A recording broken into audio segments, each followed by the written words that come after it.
pouvez avoir des magasins qui tout d'un coup disparaissent de l'environnement Google parce que Google a décidé de ne mettre que les magasins qui ont un avis supérieur à 3,5, 3,6. Et demain, c'est lui qui fixe la règle de tiens, à quel niveau je vais donner de la visibilité au magasin. Donc ça devient une course un peu effrénée sur. C'est une black box. Hein. On a tous pimpé nos pages GBP comme il fallait. Et puis maintenant, on se dit, en fait, non, le store locator, il a un vrai rôle à jouer. Et encore plus demain avec justement ce côté un peu blackout de Google qui empêche d'aller scroller certains éléments. Et donc, ça redevient encore plus prioritaire d'avoir un store locator qui répond, d'avoir des avis propriétaires. Bienvenue sur Réputation, le podcast dédié au marketing et à la notoriété sur le digital. Je suis Nicolas Marette, le fondateur de Custplace, une plateforme logicielle de gestion des avis et de la visibilité sur le web. Je vous propose de décrypter avec nos invités les tendances et les innovations qui feront le marketing de demain. Bonjour Cédric. Bonjour Nicolas. Ravi de t'accueillir sur ce nouvel épisode de Réputation. Je te propose de te présenter, toi, puis le rôle que tu as chez Triba. Ok, écoute, enchanté d'être là. Cédric Pasquale, je suis le directeur marketing de Triba Industrie. Donc Triba, c'est le leader français de la menuiserie, donc la menuiserie pour les particuliers, dans le domaine de la rénovation. Et quand on dit directeur marketing de Triba, un de mes objectifs, c'est travailler sur la marque, faire de sorte qu'elle ait la plus belle notoriété possible pour être dans le top of mind des clients, pour qu'ensuite ils viennent nous trouver sur Internet ou en point de vente, pour ensuite choisir leur menuiserie de qualité. D'accord. Les principaux, pour rentrer un peu plus dans le détail, les principaux enjeux en termes de visibilité et de notoriété quand on est directeur marketing d'un grand réseau, peut-être tu vas détailler la taille du réseau, quels sont-ils ? Alors le réseau déjà c'est 315, un peu plus de 315 espaces conseils répartis dans toute la France.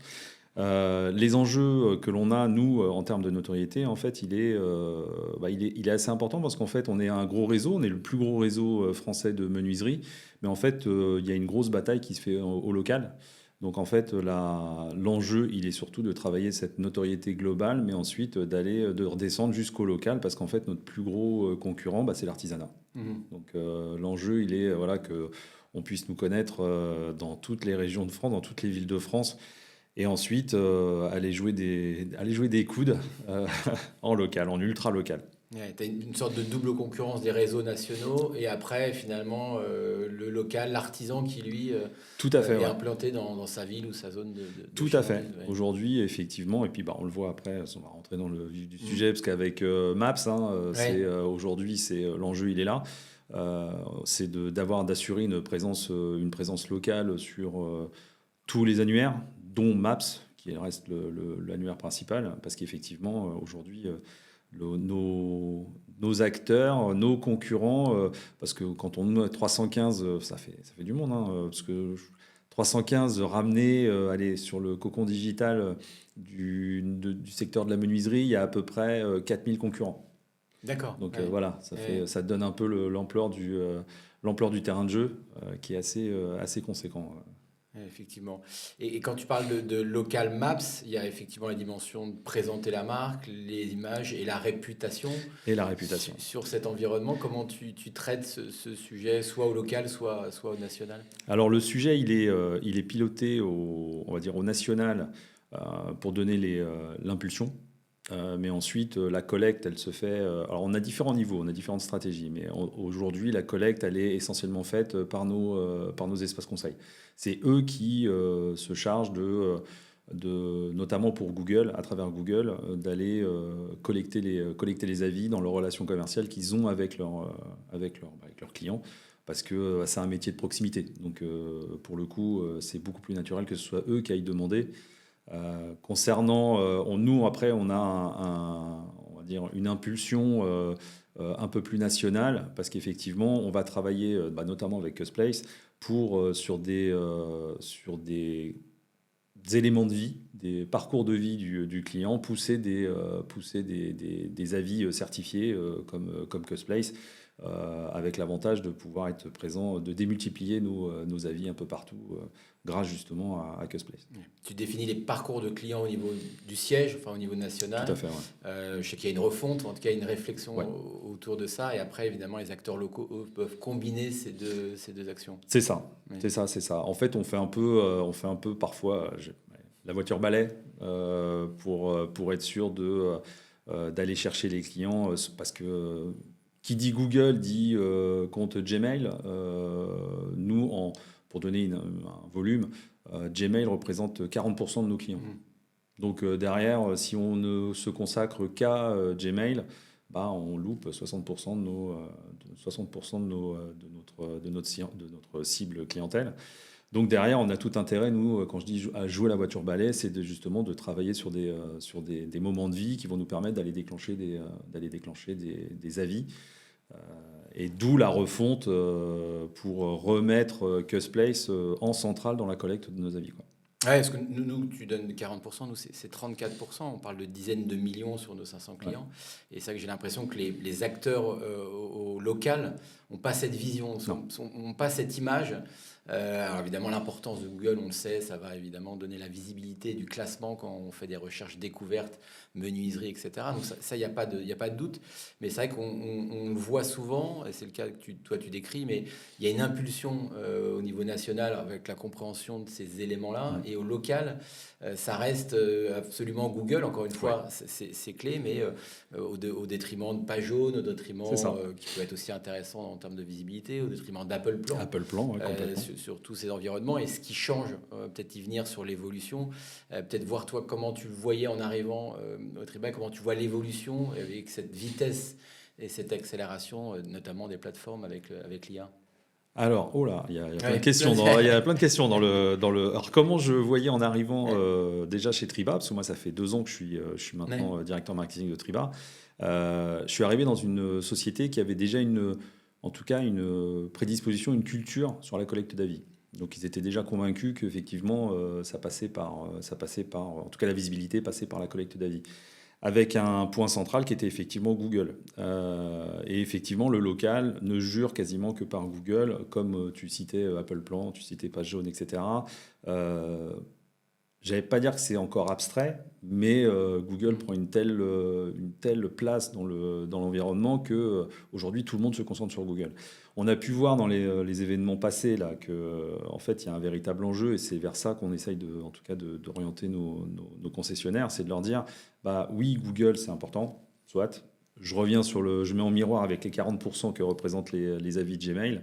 Enfin les adresses Gmail, et derrière on a vu là dans les semaines, les mois qui ont passé des petits accidents de la part de Google qui remet en lumière le fait d'être propriétaire de ses avis. Et en fait on se rend compte qu'effectivement Google c'est sympa, c'est un peu c'est l'affiche, c'est Maps, tout le monde est content d'avoir des bonnes notes et d'avoir des avis sur Google, mais sauf qu'on se rend compte qu'en fait avec les nouvelles politiques de Google, demain vos avis, ils décident d'enlever pour une raison X ou Y une dizaine d'avis, et vous avez une dizaine d'avis qui disparaissent. Il décide d'enlever les notes en dessous de X ou au-dessus de ça, il fait ce qu'il veut. Donc en fait aujourd'hui l'importance d'avoir des avis propriétaires devient vraiment une priorité, quoi. J'aime bien l'image du jardin clos, c'est-à-dire on est dans l'écosystème de Google, tant que ça se passe bien, effectivement ça donne une forte visibilité. Tu évoquais peut-être, pour rentrer dans le détail, 2 sujets qui étaient assez marquants. C'était l'été dernier, tout à fait, une modération, on ne parle pas de quelques avis, mais de millions d'avis qui ont été supprimés, et pourquoi pas, mais on ne connaît pas les critères. On a demandé, nous on est en contact direct avec Google, on a insisté, ils bottent en touche. Et tout récemment, le mois dernier, une modération, là pour le coup, erreur, ils l'ont reconnu. Ils l'ont reconnu, mais c'est assez, ça ne rassure pas sur ce jardin clos derrière. Donc nous on creuse, mais finalement on ne sait pas, et la suite... c'est ça qui. On l'a vu, ils ont fait depuis la DMA, en fait, depuis le Digital Marketing Act, ils testent plein de trucs. On le voit. Il y a plein de choses qui sont testées aux États-Unis. On voit aujourd'hui que ça commence un peu à arriver en France, et on voit qu'avec le Digital Marketing Act, effectivement, sur plein de sujets, on le voit, la visibilité de la Maps, etc. Et on voit que notamment par rapport à la modération des avis, par rapport à la note, la visibilité de la note, le filtre vous pouvez avoir des magasins qui tout d'un coup disparaissent de l'environnement Google parce que Google a décidé de ne mettre que les magasins qui ont un avis supérieur à 3,5, 3,6. Et demain, c'est lui qui fixe la règle de tiens, à quel niveau je vais donner de la visibilité au magasin. Donc ça devient une course un peu effrénée sur. C'est une black box, hein, comme tu le disais, Ouais. c'est le jardin clos, mais c'est surtout une boîte noire. On ne sait pas trop ce qui s'y passe, on ne sait pas trop comment. Donc on trouve des réponses, on imagine trouver des réponses parce qu'on On teste les plein de cherche. trucs. Ouais. Ouais, on teste plein de trucs. On a de la chance d'avoir plus de 20 000 avis, donc ça nous permet d'avoir un terrain de jeu aussi pour voir. Mais on se rend compte qu'on peut vite déchanter. Sur le dernier avis, moi, sur le dernier bug de Google, j'ai des magasins qui tout d'un coup se sont retrouvés avec 40% de leurs avis qui avaient disparu. Tout d'un coup, tu arrives le lundi matin au bureau, tu commences à voir tes stats Google et tu dis il y a un truc qui s'est passé. Et tu commences à creuser et tu vois que c'est effectivement pour un bug. Tout d'un coup, tu perds la moitié de tes avis quasiment. Ouais, tu as des sueurs froides et ça te dit que quand tu te poses la question et tu dois aller vers une nouvelle solution, ça ne fait que te conforter en fait. Ouais. Après, le gros challenge, c'est Google a une telle position et une telle présence à l'esprit et le local est tellement axé sur Google que le gros challenge ensuite, c'est le change. Amener les gens à se dire, c'est pas que Google en fait. Ça, c'est un véritable enjeu. Ouais, peut-être que justement, je posais plusieurs questions en même temps tout à l'heure. L'IA et les requêtes, nous on fait beaucoup de tests sur tous ces sujets. On a fait une étude qui montre que 38% des moins de 35 ans recherchent en termes d'e-réputation sur directement les moteurs d'IA, ce qui est énorme. Ouais, c'est énorme. Et je pense que c'est peut-être par ce biais-là. Nous on dit souvent, il n'y a que 34%, toi tu disais 40% qui ont des adresses Gmail. Bon, c'est jamais passé comme message. Donc au bout de 2 ans, on abandonne parce qu'en fait c'est le contraste entre l'énergie qu'on met pour collecter des avis et Google et ce qui commence à faire avec le DMA, ce qui se passe aux États-Unis. Nous aussi, on a un élément de veille là-bas et on voit que l'affichage est de plus en plus différent. Je parle des fiches Google My Business, donc Business Profile, comme on l'appelle maintenant. Et effectivement, c'est ce contraste énergie. Encore une fois, il y a un enjeu clair et risque qu'il peut avoir. Et le fait de parler d'Apple Plan, où on diffuse des avis, donc Apple ça parle, même si les parts de marché d'Apple Plan sont très faibles, ou l'IA avec un usage qui se répand, c'est peut-être ça l'axe qui va permettre au local de se dire tiens effectivement il y a pas en tout cas il y a peut-être une dépendance, j'aime bien ce terme, avec une dépendance à Google que je vais peut-être un peu minimiser. C'est ça, oui. En fait, nous, après, on observe, on regarde aussi très précisément le fonctionnement de l'IA, notamment sur les impacts des recherches et le trafic sur le site. Ça reste encore hyper anecdotique. Honnêtement, nous, sur notre site, on est à hauteur de 3-4% de trafic qui viennent depuis un moteur d'IA. Donc on regarde ça, mais ce qui nous intéresse au plus haut point, c'est encore une fois les avis propriétaires. Quand vous êtes une IA qui n'est pas l'IA de Google, vous avez un peu de mal à aller chercher des avis. Ils le disent. Donc vous avez un peu de mal à apparaître. Vous avez beau faire toute la collecte du monde, avoir toutes les meilleures notes du monde, en fait c'est bloqué. Donc en fait, d'où l'importance ensuite de pouvoir avoir des avis qui se démultiplient sur de l'Apple Plan, sur du Page Jaune, sur notre site. Et dans ce cas-là, c'est un peu plus. On trouve tout son sens à avoir des avis, à en tout cas diversifier sa collecte d'avis. Parce que le local, ce qui revient dans la course qui était un peu obsolète, c'était le store locator, donc les pages dédiées à chaque magasin sur le site de la marque. Et justement, l'IA remet ça au goût du jour parce qu'ils vont aller chercher l'information là où elle devrait être la plus à jour, c'est sur le site. Ce n'était pas le cas avant parce que fiche Business Profile, là ça revient. Donc c'est aussi des opportunités qui avaient il y a 10 ans et qui reviennent au goût du jour. C'est clair, parce que moi maintenant ça fait une petite paire d'années que je suis dans le milieu. Je me souviens encore il y a quelques années où le discours de Google c'était de dire c'est 0 site. C'est la fiche GBP ou la fiche Google My Business pour les anciens. Il disait clairement c'était 0 site. Donc c'était toute la réponse. Vous aurez toute la réponse de toute façon sur une page Google. Vous aurez la fiche Google qui vous donnera tous les éléments nécessaires pour faire votre choix, et puis vous aurez de toute façon les éléments de réponse dans le SEO ou le SIA qui vous alimentera et vous permettra de faire directement, chercher directement ce que vous voulez.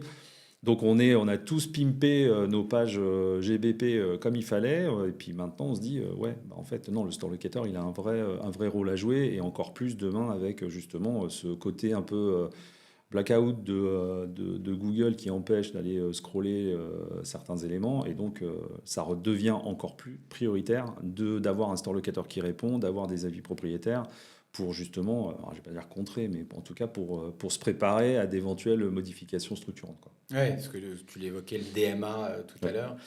Nous, le constat d'écart de ce qui se fait aux États-Unis et en Europe est assez marquant. Alors, on ne sait pas la suite, c'est ça qui est assez difficile d'anticiper, mais de le démultiplier, comme tu le disais, en tout cas d'avoir tous ces écosystèmes, permettent effectivement de s'assurer d'avoir un moindre risque par rapport à cette dépendance.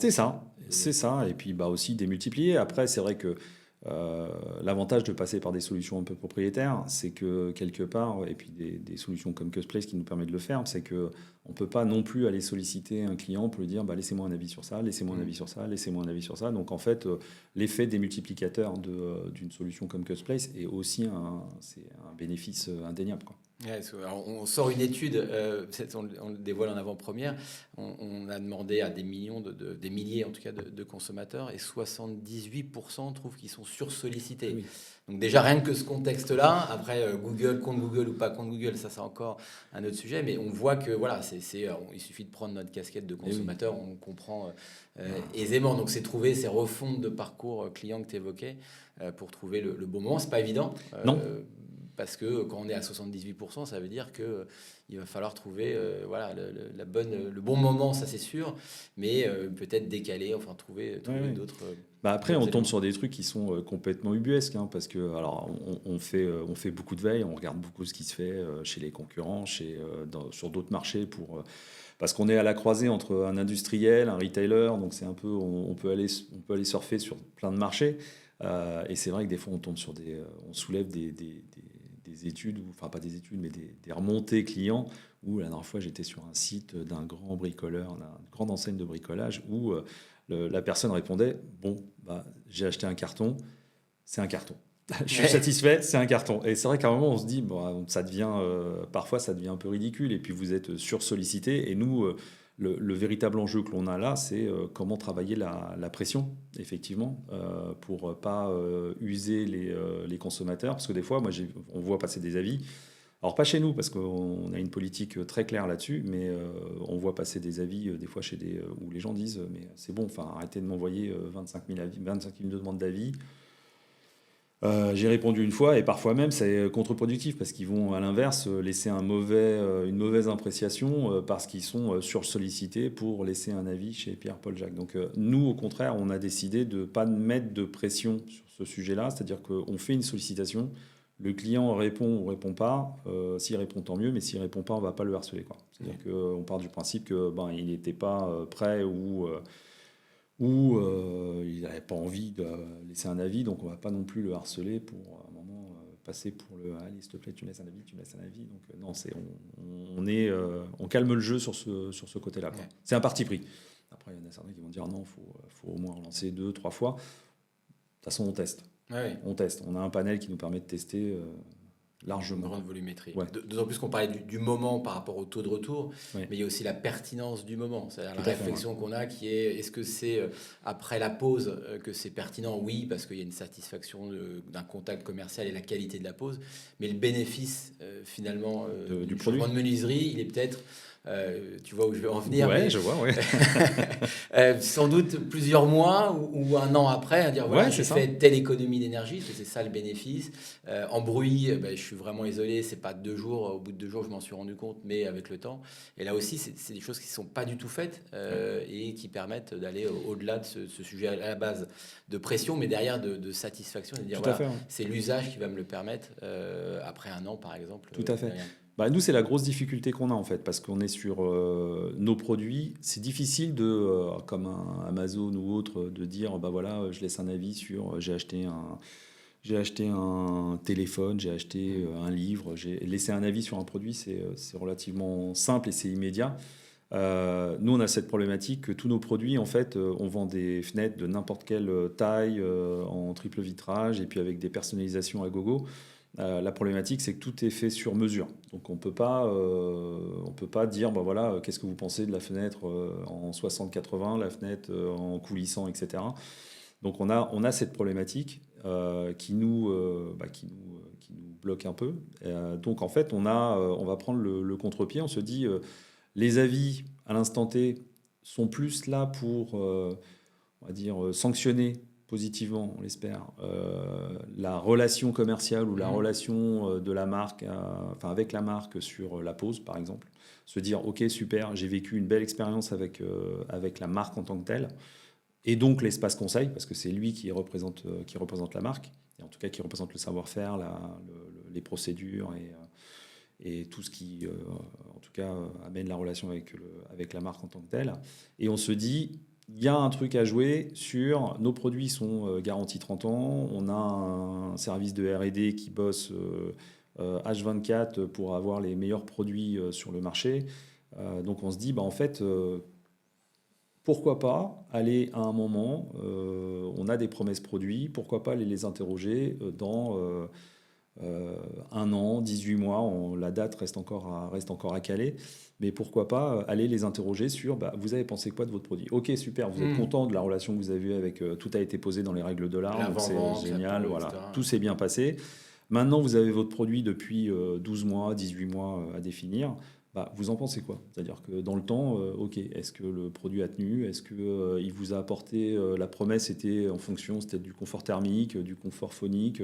Est-ce que vous êtes satisfait de l'usage que vous avez eu de votre produit? Est-ce qu'il répond est-ce qu'il répond aux promesses? Et donc voilà. Et ça, c'est un projet qu'on a sur 2025 d'aller travailler les avis longue durée pour justement à un moment requalifier. Redonner de la puissance à nos produits. Le bénéfice et puis Ouais. peut-être la valeur du verbatim, tu l'évoquais, Tout à fait. j'ai reçu, enfin, on m'a fait ma pause, merci, entre guillemets, Oui. le contact commercial et le bénéfice du produit qui, lui, se fait forcément sur un moment beaucoup plus long. Ouais. Ah ouais. Même si on sait que, allez, à 60, je crois que j'ai vu une étude, à 63%, c'est la relation commerciale qui fait qu'un client est satisfait et qu'il engage on va dire le contrat avec une marque. Mais effectivement, nous, derrière, on est sur des produits, on n'est pas sur de l'achat impulsif ou un achat plaisir, on est sur un achat assez raisonné. C'est des investissements. Ouais. Et puis derrière, si on commence à se dire je change mes menuiseries, c'est parce que vous êtes dans un processus de rénovation qui répond à soit mes fenêtres sont du simple vitrage, du double vitrage et ça répond plus à mes conforts énergétiques, soit non, c'est pas soit, c'est que ça en fait. C'est vous êtes dans une problématique où vous devez changer vos fenêtres et donc vous êtes dans une vraie réflexion, quoi. Dans une vraie réflexion. Donc autant qu'à faire, autant il n'y a rien de mieux que nos clients qui parlent de nos produits en fait. Ouais, tout à fait. On est sur donc un projet, on va dire à court terme. Si tu devais imaginer ce qu'est la réputation, l'irréputation dans 2, 3, après je pense que c'est beaucoup plus dur. Et comment tu l'imagines finalement avec tout ce qu'on a évoqué là, les changements, l'évolution, la dépendance à Google? Ouais, elle est dure cette question parce que on voit, ne serait-ce que là depuis 8 mois. Le paysage autour du digital a été pas mal bouleversé. Il y a la montée de l'IA, il y a Google qui se positionne un peu entre juge et parti. Non, moi aujourd'hui, en tout cas, et j'espère aller dans cette voie-là, c'est qu'un équilibre, en tout cas, perte un peu d'hégémonie. Alors je dis pas, je suis pas Nostradamus, hein, mais en tout cas, ça peut aller vers un peu de perte d'hégémonie de Google pour un peu plus de diversification. Et puis après, l'IA au milieu de tout ça, l'IA, elle est pas tant enfin moi je la vois pas tant dans la collecte, elle est à un moment dans comment j'aide les équipes qui sont en charge du service client pour traiter la voix du client en fait. Moi c'est ça aujourd'hui, moi c'est l'axe que je regarde fortement sur. C'est bien beau de collecter des avis, mais derrière, si on n'en fait rien, moi je trouve que l'IA aujourd'hui, elle a une vraie force, c'est comment elle peut nous accompagner pour vraiment faire parler le client et en déterminer les bons insights, déterminer les vrais axes sur lesquels on doit travailler parce qu'on n'est pas bon, les axes sur lesquels on doit se renforcer ou en tout cas on doit appuyer parce que ce sont nos forces et c'est là-dessus qu'on doit travailler et qu'on doit en tout cas être encore plus communicant ou valoriser encore plus ses pépites. Donc non, moi aujourd'hui l'IA, c'est vraiment, je le vois plutôt comme je le vois pas dans la collecte, mais je le vois plutôt dans l'assistance et faire vraiment parler la voix du client. Moi, un des enjeux aujourd'hui, le service client, il est quand je parle du service client chez Triba, je parle assez rarement des avis, je parle de la voix du client. Moi aujourd'hui, c'est ça, mon enjeu, il est, faut que je fasse parler le client.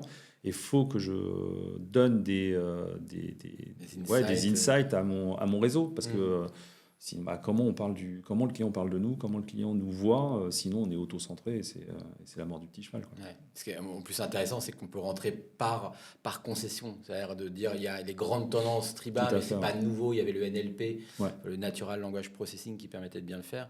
Là, c'est cette grande masse de données qu'on peut récolter. Et sur la granularité, on peut aller finalement très loin par magasin pour leur donner des éléments qui sont peut-être différents avec l'accueil, les commerciaux, qui effectivement, c'est l'humain au final où l'analyse peut être très différente. Et ce qui est cool, c'est que ça va nous permettre aussi d'aller chercher de l'ultra local. C'est-à-dire qu'effectivement, comme tu le disais, quand tu fais une analyse qui est sur Triba, sur Custplace, on doit flirter avec les 45 000 avis, je crois, générés. Ça donne de la masse. Donc on est capable de donner des tendances sur là où on est bon, là où on est moins bon.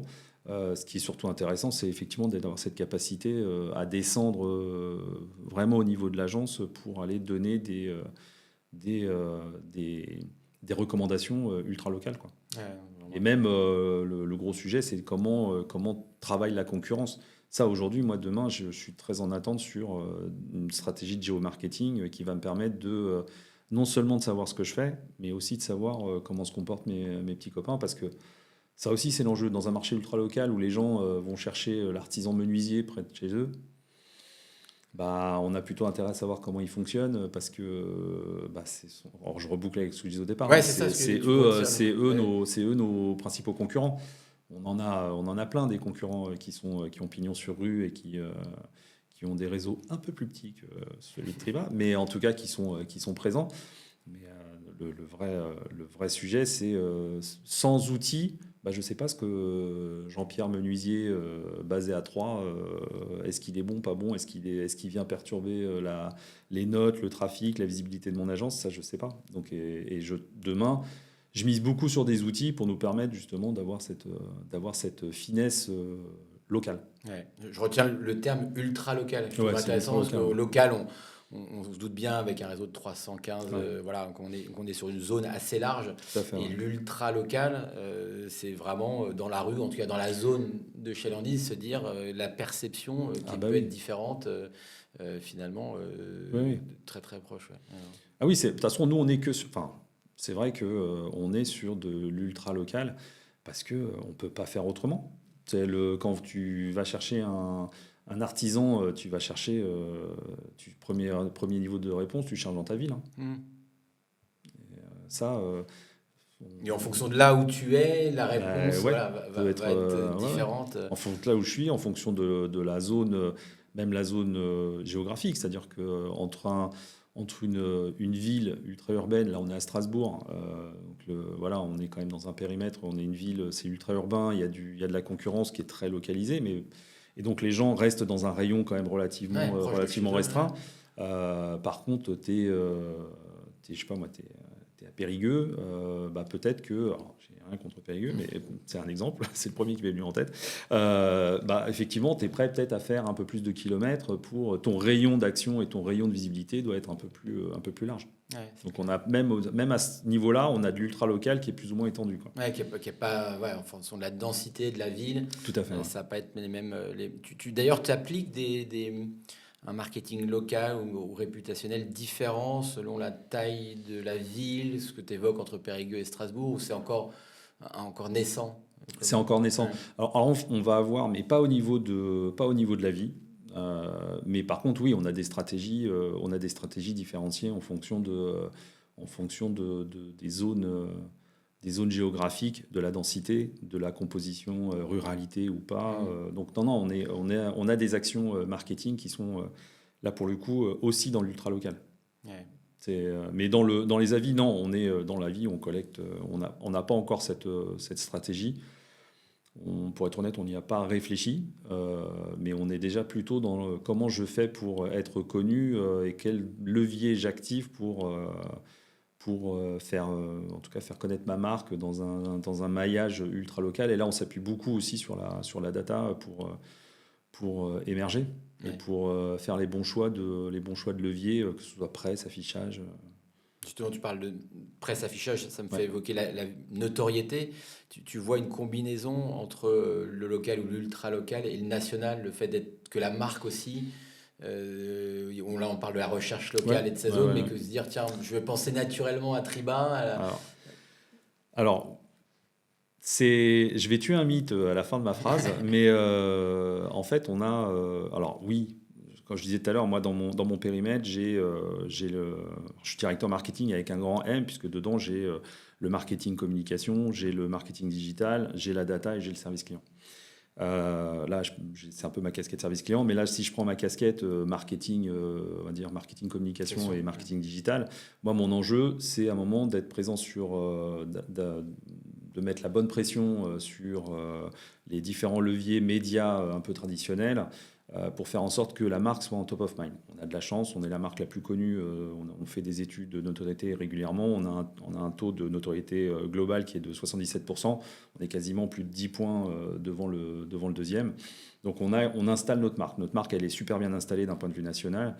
Après, on travaille avec les agences, nos espaces conseils, pour justement travailler des dispositifs en local. Et là, on va activer de la radio, on va activer de la presse, on va activer de l'affichage, etc. Et même d'autres leviers que sont les SMS géolocalisés, etc. Pour nous, justement, cette notoriété nationale va travailler ensuite sur le local, c'est combiné pour que justement les clients ensuite viennent nous trouver sur Internet. Et en fait, ce qui nous fait venir le plus de trafic, c'est pas Triba Châteauroux, mais c'est Triba Fenêtre, Triba. Donc c'est vraiment la marque qui fait venir des gens, quoi. Nous, notre marque, c'est un vrai patrimoine, quoi. Donc c'est un trésor. C'est là-dessus qu'il faut qu'on travaille, c'est sur ce nom-là. Parce que c'est ce qui fait venir les gens. D'ailleurs, c'est ce que les concurrents achètent. Hein. Oui. C'est le paradoxe d'être une forte notoriété. Finalement, on en vient à certains basiques. Et puis le côté ultra local. C'est-à-dire, en fait, le local, un peu nébuleux, il a peut-être moins de valeur, Châteauroux, Triba, alors que vraiment l'ultra local, quand je cherche menuiserie qu'autour de moi, c'est ça, ouais. C'est peut-être cette... Et puis après, il n'y a pas que le digital. Donc après, c'est vrai que nos agences, on est sur un métier... c'est un peu particulier, on est sur un métier qui s'exporte, c'est-à-dire que on est sur nous le commercial, il va chez le client. On est dans une démarche où à un moment il a besoin d'aller chez le client, prendre des mesures, voilà, etc. Donc il doit, lui doit aussi doit aller chez le client, doit aller dans les lieux de passage où se trouve le client, donc les galeries marchandes, les foires, les marchés, c'est des actions que le local mène aussi pour être présent. Et puis en fait, à force d'avoir vu de la pub à la télé sur Triba, d'avoir vu de la presse, d'avoir vu de l'affichage, etc., quand vous passez devant une enseigne ou quand vous voyez quelqu'un dans une galerie marchande ou autre qui vient avec cette marque, ce fond bleu et cette lettre blanche, vous dites « Ah ouais, effectivement, je connais. » Le sumo, il part. Ouh là là, le sumo. T'es arrivé. On coupe. Non, le sumo. Ah non, c'est pas. Non, parce que j'ai cette image-là, mais elle est biaisée forcément. Non, le sumo, en fait, très intéressant le cas sumo. C'est un vrai, pour le coup, ça serait un cas super intéressant pour une école market, parce que sumo, allez, il a disparu en 2023, peu de temps avant que j'arrive. Oui. Donc je suis innocent. Mais je pense que j'aurais pris la même décision que mon patron, en fait, parce qu'en fait, quand on a fait des études fonds de marque, le sumo, génial. Alors, notoriété, tout le monde adore le sumo, il est assez rigolo. En plus, le dernier sumo était un peu c'est du graphisme, donc il avait un capital sympathie très fort. Le problème, c'est que études fonds de marque, le sumo, Triba, TRYBA, ça fait pas français. Vous avez des marques avec le Y, Hyundai, Sony, donc ça a donné une connotation presque asiatique Ouais. au nom. Avec le sumo. Le sumo. Le sumo, en termes de... ça exprime pas la légèreté, la finesse, ça exprime plutôt la lourdeur, c'était la solidité, ok, d'accord, mais ça exprimait plutôt la lourdeur. Et en fait, quand on interrogeait les consommateurs sur le fond de marque Triba, ils disaient, ouais, génial, le sumo, c'est rigolo, mais par contre, la marque, elle est low cost, c'est pas français, c'est de l'industrie, donc c'est cheap. Et en fait, complètement à l'opposé de ce qu'on veut véhiculer, parce que Triba, c'est made in France, hein, ça fait 45 ans que c'est fabriqué en Alsace. Pour quasiment 90% de nos produits, hors les fenêtres bois, porte-bois et fenêtres de toit, mais quasiment tout le reste est fabriqué en Alsace. On a justement un bureau de R&D qui travaille sur avoir les produits les plus pérennes, solides, avec ce qu'on appelle le clair de jour le plus important. Donc, c'est-à-dire on peut avoir un volume, une fenêtre très grande. Ce qui se passe chez les concurrents, c'est que plus on a une fenêtre grande, plus elle est lourde, donc plus il faut des montants importants. Nous, on travaille justement sur la finesse des montants, qui respectent, qui peuvent nous permettre de dire c'est 30 ans de garantie, nos produits sont robustes, etc. Donc en fait, on était plutôt sur de la finesse, plutôt sur une marque premium et made in France. Et le sumo, il balayait tout ça. Et les jeunes se détachaient complètement de la marque Triba. Et en fait, là, on a refait des études. On a quasiment pris 20 points en made in France. Donc, ok, maintenant les gens associent la marque Triba à du français. Ils associent la marque Triba à de la modernité. Et aujourd'hui, ce qui est super intéressant, c'est qu'on voit que la population 35 ans, qui sont primo-accédants et qui ont des projets de rénovation, mettent Triba dans leur shopping list. Ouais. Donc en fait, on a ça a été crève-cœur parce que le réseau adore le sumo, les gens adorent le sumo, il avait un capital sympathie, mais par contre, il venait complètement tirer la marque vers le bas, quoi. Donc et en fait, se débarrasser de la mascotte, ça a été un mal difficile, pour un bien. mais mal pour un bien. Nécessaire, un mal nécessaire. Ouais. On arrive à la fin de ce podcast. Peut-être une dernière question, si tu devais donner des principaux conseils en matière de réputation, mais au sens large. Un directeur marketing de réseau, ce serait quoi ton ou tes conseils à l'aube, en tout cas dans le contexte de 2025? 2025, c'est diversifier, c'est-à-dire qu'il ne faut pas mettre, pour le coup, il ne faut pas mettre tous les œufs dans le même panier. Donc, on en parlait, hein. C'est la diversification avec ne pas rester que sur Google-centric.